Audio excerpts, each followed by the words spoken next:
investing in your kids' ears and nesting. Now this looks like a job for me, so everybody just follow me, cause we need a little controversy, cause it feels so empty without me. I said this looks like a job for me, so everybody just follow me, cause we need a little controversy, cause it feels so empty without me. Howdy, Welcome under the hat. I'm Bellboy, and I'm Sydney. and this one was going to be a request show, so we've asked for an idea from our subscribers. We had Dragon Eyes, didn't we? Yeah, we're taking Dragon Eyes up on this one. He runs a good wrestling show, so check out his tube. He likes his top fives, doesn't he? He does. He does some good top fives, so He wanted us to do a top 5. And, hats off to you, Dragon Eyes. And the top 5 is on... we want top 5 WWE wrestlers that have never won the WWE title. Now, these wrestlers, in our eyes, are the 5 that we think that should have won the title at some point in their careers, but never did. And there's a few that didn't make it into the top 5, but we were thinking, you know, came quite close, including Owen Hart, We're not British Bulldog, Lex Luger, and these 5 in particular, we think definitely should have held the strap at one point, and we're kind of upset that they didn't really. But here we go. Well, coming in at number 5, it is none other than Roddy Piper. Now this guy, I think they probably were very close to putting the strap on him at one point. Yeah, I mean, Hot Rod, he main evented at the very first WrestleMania against Hulk Hogan. What an accolade that was. Yeah, I mean, he was the biggest heel at the time in the WWF, and I think if the belt had swapped hands as much as it does nowadays, he'd have definitely have held the title. He was a good wrestler, good on the mic, he played a good heel, Yes, he did. and a good face as well. So he definitely could have held that title well, I think. Yeah, he was a tremendous character, and he was in the WWF for quite a long time as well. I know his stints got a little bit shorter as it went on, but I think especially in that heel run around WrestleMania 1, that would have been the time to put the strap on him. Yeah, and the Hot Rod, I mean, he's a Hall of Famer and definitely a legend, but he never had that title strap. And at number 4, we've got Jake the Snake Roberts. Yeah, now whenever you think of wrestling and old school wrestling, you'll think of the name Jake the Snake Roberts. Yeah, He was a brilliant heel, brilliant face, and excellent on the mic. very devious mind, Jake the Snake Roberts. Yeah, Especially when he was a heel the second time round, I believe it was, in the WWF, just before he left in 1992. that would have been the time where he should have had the belt, don't Yeah. you think? That's when As he a had heel the most heat. character. Yeah, because he was a very good wrestler. Like a lot of fans probably preferred him. Even I did in a way when he was face and feuding with people like $1 Million Man, the model Rick Martel. He was very good then, but I don't know, something about it when he was heel, when he turned heel against Macho Man Randy Savage, something else came out of him. He had that real dangerous attitude. Kind of reminds me of Triple H's cerebral assassin sort of mind. I mean, if he didn't leave at that point, I think. But once again, in the old school era, the belt didn't swap hands that much, and if Hulk Hogan was a part of the WWF at that time, it was going to be around his waist, so he was going to be in contention for it. You know, it revolved way too much around Hogan. A lot of wrestlers didn't get the chance to have their strap, and Jake the Snake was definitely one of them. Yeah. Then at number 3, we've got... Well, none other than the bad guy Razor Ramon.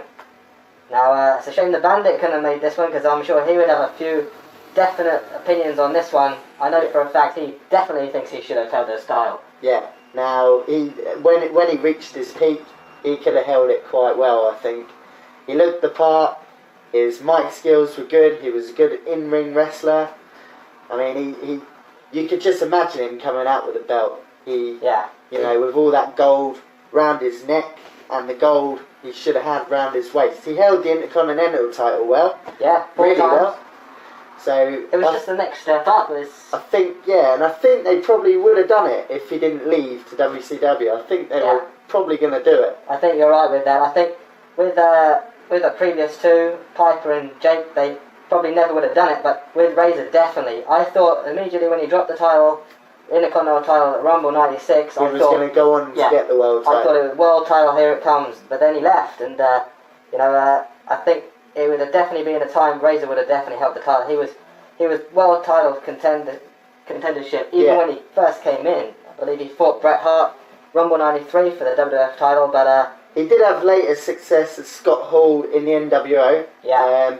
But was that the right choice? I mean, should he have stayed and maybe gone on to get the WWF belt? That's it. I mean, I think career-wise, it was a bad move. Money-wise, it was a good move.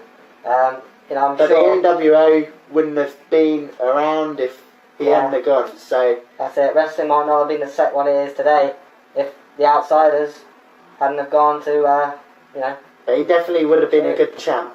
He would have been. Old definitely. Razor. Razor would have been a great WWF champion. And then we got a number 2. Number 2, I don't think anybody can disagree with this. The $1 Million Man, Ted DiBiase. Arguably one of the best heels of all time. Arguably, he had a sort of world title belt in his own one that he brought in. Yeah. It wasn't quite as good, but he thought, I'm going to make my own. Yeah. And he was definitely the best old school heel, in my opinion.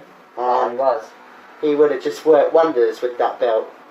Actually, I think there was one time where he actually tried to buy the WWF title off Andre the Giant, and Andre actually gave him the title, but they weren't going to allow it, so they went up in a tournament, WrestleMania 4, and it was scheduled to be $1 Million Man winning this thing. But they went for Savage. They went for Savage. Savage put up a bit of a complaint in the back, and they gave it to Savage at the end of the day, so they were going to put the title strap on $1 Million Man. It's kind of annoying that they didn't. I know Savage did hold it well. He held it for a year at that point, but DiBiase, he was well over as a heel, and they could have put it on him at any point in those years, up from 88 to 91. Yeah. Now, it's a shame they didn't, but it's going to be even more of a shame if they don't induct him into the Hall of Fame soon. Yes, as well. that is it. He definitely deserves to be in the Hall of Fame. Then, our top hat. Yeah, top hat, and I think this is, I believe this guy's probably one of the best wrestlers to ever grace a wrestling ring. I think this is the perfect choice. I would Don't you say think? so. I'd say that it is the perfect choice, and I'm sure you've guessed who it is already. Kurt Hennig, Mr. Perfect. Mr. Perfect, Kurt Hennig. What a wrestler this guy was. He was an absolute pleasure to watch in the ring.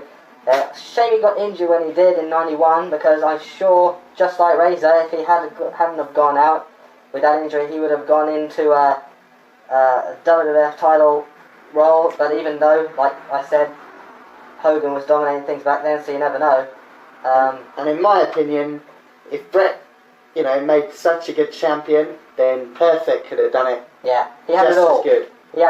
He looked the part. He was unbelievable in the ring. Really unbelievable in the ring. Probably a little bit underrated in some respects. Good on the mic, very good on Tremendous the mic. yeah. And his promos were excellent. Great gimmick. Played a good face and a heel. Yeah, he came back as a face after his injury in 91. Came back as a face in 92. He would have been good with the title as either a face or a heel, I think. Yeah, he Either would. one. I'd say the ideal time for Perfect to have won the title would have been in 91 when he dropped the Intercontinental title, but like you said, he could have held it any time, really. I don't know why they didn't give it to him. It's the one person where I can't understand why they didn't give him the belt at one time in his career. Yeah, I mean, he did go to WCW, and he had a lot of injury problems. I'm sure this was probably something to do why they didn't give him the title. I'm sure if he hadn't have had so many injuries, back problems that he had, he would have had it, but there you go.